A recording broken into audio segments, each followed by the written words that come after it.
Nasa work na tayo Yan. Naranasan nyo ba yung parang na-objectify kayo? Siyempre, ma-objectify ka kahit sino naman siguro, pero like most special feeling nyo dahil ang gwapo nyo na ino-objectify kayo. Hindi naman sa personal experience ko, pero yung mga sa ibang kasama ko sa bahay, may certain edits lang talaga na parang out of place, kumbaga. Parang kiniklip nila yung mga dapat hindi i-clip. Pinagsasama-sama nila na yun, minsan nafe-feel lang namin na baka sobra na yun. Diba? Kasi there are moments na, sige, you can appreciate yung mga katawan namin na pinaghirapan din namin kasi na palakihin yung mga muscle namin, gano'n. Pero sometimes talaga may boundaries. May boundaries, kumbaga. Merong hindi na kayo komportable. Hindi na talaga. Meron pa ako isa pang tanong. Nasabihan ka na ba na parang, pogi ito. Wag yan. Pa-fall yan. Ganyan. Yep. Mayabang yan. Ikaw? Ralph? Yeah. Sige, kwentuhan mo kami kung ano experience mo. Welcome to the outside world. Yan! So, parang syempre sa loob, close din kami talaga ni AZ. Yung totoo, genuine talaga yung tulad ng sabi ni Will, yung pinagsamahan namin doon. And multiple times parang syempre nilulubog ko talaga yung mga sinasabi ng mga tao na may parang anything romantic going on between us, na may sinabi si AZ na ganito, ganyan. Pero wala naman talaga wala naman siya sinabi. Yun nga, sobrang todo support lang talaga. Pero yun nga, yung mga sa accusations na pa-fall, kasi sobrang close talaga namin, inaakala ng mga tao na sobrang mixed signals ko. Na, alam mo yun, na parang close talaga kami, na minimisinterpret or syempre tinitake in a different light ng mga tao yung mga ginagawa ko. And every time, kahit before man yan ako na-evict or after nung bumalik ako, minimake sure ko talaga na klaro yung kung ano man meron kami ni AZ na friendship talaga yun eh. Oo, or gusto nila, magkatuluyan kayo talaga. Yun. So, napoprostrate sila siguro. Siyempre, may mga gano'n naman talaga yung mga audience, di ba? Yung tawag ko dyan. Yung mga imagination nila, o mga imagination nila na gusto nila mangyari talaga. Pero siyempre, kanya-kanya naman tayong life. Sila lang nag-a-assume nun Yes, tama. Ikaw, nasabihan ka bang pa-fall ka? Maraming beses.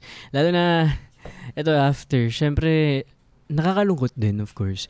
Kasi may mga iilang tao talaga na hahanapan ka ng issue, hahanapan ka ng mali mo, kahit na hindi naman talaga nila alam kung ano yung totoong storya.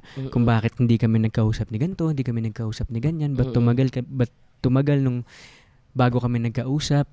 Kaya, hindi talaga may iwasan kasi syempre, kung ano yung nakikita nila, yun lang talaga yung mapagre-reacta nila. Yun lang mapagbibisa nila. Pero, nasabihan na talaga. Babaero. Sinabihan ba kayo na parang, naku, ang pogi, babaero yan? Parang ako hindi pa naman. Din naman. Yata. Pero nagka-girlfriend na kayo? Yes. Siguro naman, no? Kailan pa yung last nyo na relationship? Ay, Will. Quiet po ako. Hindi ako tumingin. Pero, Sino na lang? pero kaya ko natanong kasi, ambawa, kami ng partner ko. Opo. Minsan tinatanong ko siya, alam mo, akala ko dati babaero ka. Yung ganon. Kung baka na-share nila sa inyo yung mga first impressions nila. Usually yung first impression talaga sa akin, suplado Hindi babaero. Suplado. Yun, disadvantage din yan. Oo.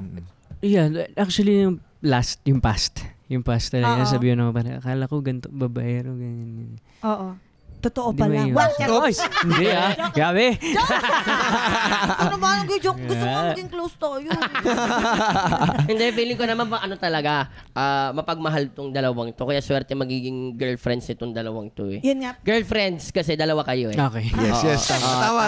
Okay Tig-isa lang. Medyo kinabahan ako doon. Since nandun na tayo sa boyfriend, girlfriend. Go, Madam Paano kayo magmahal as boyfriend? Ako kasi parang binibigay ko din talaga lahat eh. Ganun ako eh. Kumbaga, clingy ako. Clingy ka. Love language mo, Will? Love language ko talaga. Lahat eh. Quality time, physical touch. Talaga? Sinuha mo lahat, ha? Gift giving, acts of service. Halos lahat. Parang, ibig sabihin, hindi ka mahirap pasayahin? Hindi talaga. Kahit anong gift. Sige nga, Will. Peekaboo. Gulig! Breakfast mo ngayon. Kapi-kapi lang yan. Ayoko na. Go. Sorry, Madam Chair. Ikaw, Ralph. Ako naman, love language ko, hatid sundo. Pero other than that, yun, same. Quality time tsaka physical touch talaga. Like as in, kahit buong magdamag tayo magkasama sa bahay lang, tambay lang, okay lang. Kahit wala tayong 4 months pa yan, no? Kahit 4 months pa yan sa loob ng bahay. No? Ha? Agalang ni Ralph. Ibig ko sabihin PBB. Magkasama kayo sa PBB. Oo. Pero anong klaseng boyfriend muna si Ralph? Anong klaseng boyfriend si Ralph? Ako, tinatry ko talaga maging ma-effort talaga. As in, yun, kung kailan mo kailangan or kung gusto mo lang talaga magsama, pupuntahan talaga kita. Yes. Or kung kahit wala ako dun sa pupuntahan mo or kailangan mo may sinaing ako dyan. Ayan, tama. Si Saing King. Saing King. Perfect Ayun, rice nito eh. Effort lang talaga. Sa girlfriend naman, anong hinahanap niyong qualities? Ayan. Ikaw, sige, pasa natin. Ano Will. Yan. Lista. Nagsulat. Malandi yung nanay. Go, Will. Anong hinahanap mo sa isang babae? Well, ako, syempre unang-una sa lahat, God-fearing. Isa na yan. Are you Catholic or Christian? Yes po, Catholic. Gusto ko syempre yung magmamatch yung mindset namin sa kung ano yung gusto namin ma-achieve. Gusto ko na pareho kaming may maabot, ganyan. Pareho namin gusto. Kumbaga yung drive talaga nandun, yung eagerness para gawin lahat ng bagay para makuha lang yung mga gusto namin, gagawin namin. Ganun yung gusto ko. Like hardworking talaga. Tsaka mapagmahal sa family, isa na yan. Kasi doon mo makikita talaga yung isang tao kung paano niya itrato yung pamilya niya. At ikaw ay isang mama's boy. Yes. Diba? Dream babe. Proud mama's boy. Ito. Ikaw, Ralph. Ako naman, same lang kami ni Will. God-fearing, syempre. Tapos, yung drive talaga. Actually, pinaka-importante sa akin. Kasi, I always say na parang okay na ako maging second sa dreams mo. Wow! Yun. Kailangan may gusto kong puntahan kahit wala pa tayo doon, we'll go there together. Parang yun. Ang ganda. Yun talaga. Dapat ganon. Tsaka family. Kasi ako big family talaga kami. Extended family. Mga lola, lolo, tito, mga pinsan ko. Sobrang close ko lahat. So kung kaya mong makisalamuha sa mga, as in, parang ganun kami sa bahay. Yes. Sa bahay ni Kuya, big family, 16 people, mga ganun. Same setup kami sa Cavite. Ganun kami. So, yan, important talaga. Anong message mo sa future girlfriend? Yan. Sa camera. Isa-isa tayo. Ayan. Sa future girlfriend ko, kung... Sa'yo na lang ako titingin.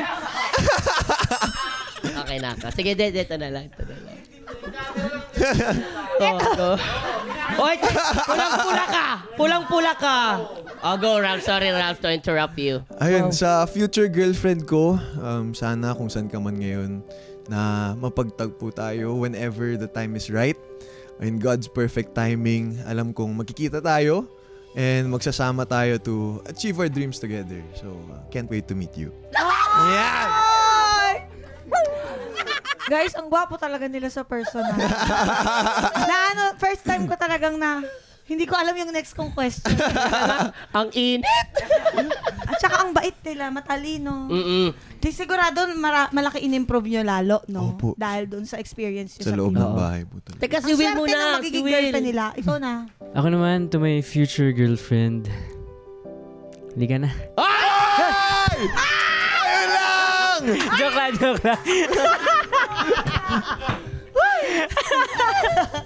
And of course, to my future girlfriend, alam ko na, I want you to be my last. I want you to be my last. And sabay nating bubuin yung mga pangarap natin together with our families, syempre. And I love you. I love you in advance. I-record niya yan sa phone niya. Oo, totoo. Hindi niya isi-save it sa SD card ng Your Honor. SD card niya yan. Baka mabura mo yan, ha? At tayong papalabas. Basic to. Hindi na maulit to. Anytime, anyone, anyhow. Halika manood at sumigaw. Anywhere.